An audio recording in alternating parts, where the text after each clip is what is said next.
మొన్న మంచి బజ్జీలు చేసిండ్రు కదా, సూపర్. థ్యాంక్ యూ ఇమ్రాన్ గారు. రే మా బాబు అంటే వాళ్ళ డాడీ రోజు తీసుకొస్తారనమాట. బజ్జీలు తీసుకొస్తారు, పకోడీ బజ్జీలు. చి, చి, చి.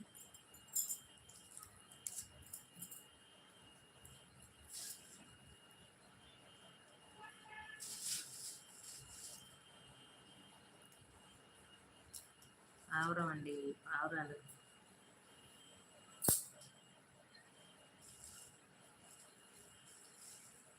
ఏమున్నా ఎత్తుకెళ్ళిపోతాయి.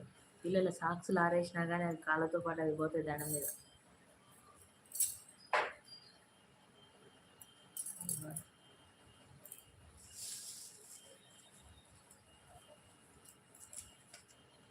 డాడీ రోజు తీసుకొస్తాడు బజ్జీలు, కానీ వాడికి ఇంకా తెచ్చిన 4 తిన్నా కానీ எனக்கு తిన్నట్టు సాటిస్ఫాక్షన్ ఉండట్లేదు. అయితే నువ్వు ఎన్ని తింటావో తిను డాడీ, నేను చేస్తాలే, నేను చేసి పెడతాను. చేసి పెట్టాను అనమాట బజ్జీలు.